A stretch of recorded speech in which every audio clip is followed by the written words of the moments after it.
Ayer, la presidenta de la Comisión Europea, Ursula von der Leyen, dijo algo que probablemente a muchos europeos no les gustaría escuchar.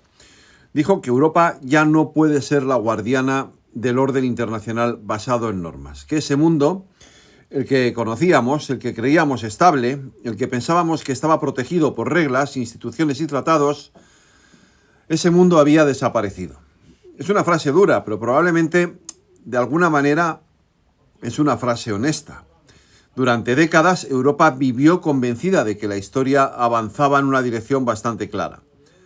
Después de la Segunda Guerra Mundial, se construyó un sistema internacional basado en instituciones, en acuerdos, en derechos y en el derecho internacional. Un sistema sin duda imperfecto, pero que permitía gestionar los conflictos dentro de un marco relativamente previsible. Ese sistema estaba sostenido por alianzas, por organismos multilaterales, por tratados comerciales, por una cierta idea de cooperación internacional. Y sobre todo por una convicción, que las reglas eran mejores que la fuerza. Europa además se convirtió en el gran defensor de ese modelo. Mientras otros actores hablaban el lenguaje del poder, Europa hablaba el lenguaje del derecho. Mientras otros invertían en fuerza militar, Europa apostaba por la diplomacia, por el comercio, por la integración económica, en definitiva.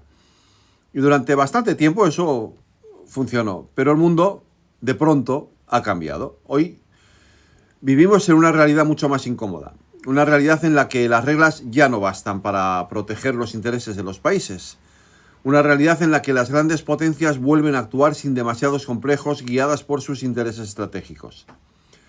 Esto ya lo dejó claro la guerra en Ucrania. Las tensiones crecientes entre Estados Unidos y China lo confirman cada día, y lo que está ocurriendo ahora mismo en Oriente Medio vuelve a recordarnos que el tablero internacional se está moviendo hacia un escenario más duro, más imprevisible y seguramente mucho más peligroso. En ese contexto, Europa se encuentra ante una pregunta incómoda. ¿Qué papel queremos jugar en este nuevo mundo? Porque durante mucho tiempo Europa vivió bajo un paraguas de seguridad que parecía permanente. El paraguas de Estados Unidos. Un paraguas que garantizaba estabilidad estratégica, que disuadía a posibles adversarios y que permitía a los europeos concentrarse en construir prosperidad.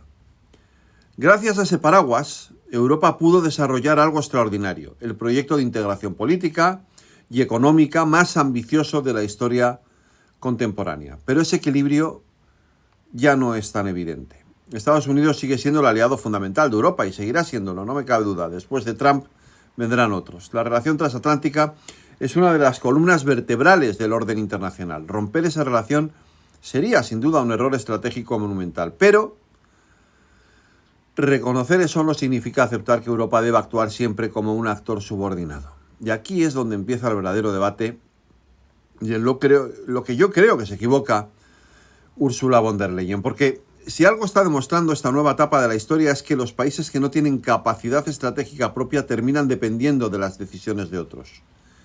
Y Europa no puede permitirse eso. No puede permitirse que su política exterior dependa siempre de decisiones tomadas en Washington. No puede permitirse reaccionar tarde cada vez que estalla una crisis internacional. Y no puede permitirse carecer de instrumentos comunes para defender sus intereses. Europa necesita, por tanto, encontrar su propio camino. Y encontrar ese camino no significa romper con sus aliados. No significa levantar muros ni aislarse del mundo. Significa algo mucho más sensato. Construir una autonomía estratégica que permita a Europa actuar con voz propia, defendiendo sus valores, el imperio de la ley y el Estado de Derecho. Una voz que complemente la alianza con Estados Unidos, pero que no desaparezca dentro de ella. Y eso exige decisiones importantes. Exige, por ejemplo, avanzar de verdad hacia una política exterior europea coherente. No tiene demasiado sentido que una unión política y económica del tamaño de la Unión Europea siga teniendo en muchos asuntos internacionales 27 posiciones diferentes. Exige también avanzar hacia una política de defensa común, no como un gesto simbólico, sino como una herramienta real que permita a Europa garantizar su propia seguridad.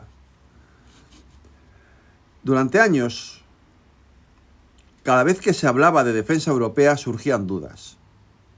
recelos, discusiones interminables, pero el mundo está cambiando demasiado rápido como para seguir aplazando ese debate.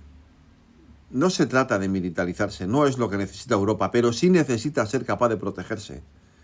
Necesita capacidad industrial en defensa. Necesita coordinación estratégica. Necesita planificación común. Y necesita, sobre todo, voluntad política para actuar como lo que ya es en términos económicos, una de las grandes potencias del planeta. Porque hay una paradoja evidente. Europa es uno de los mayores espacios económicos del mundo. Tiene casi 450 millones de ciudadanos, un enorme peso comercial, una capacidad tecnológica considerable y una influencia diplomática notable.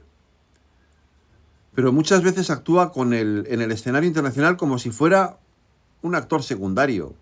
Y ese desequilibrio no es sostenible.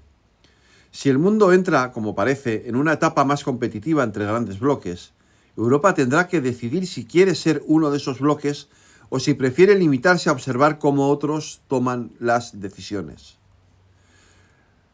La respuesta en realidad debería ser bastante clara. Europa debe seguir defendiendo el multilateralismo. Debe seguir defendiendo el derecho internacional. Debe seguir creyendo que las reglas son mejores que la fuerza.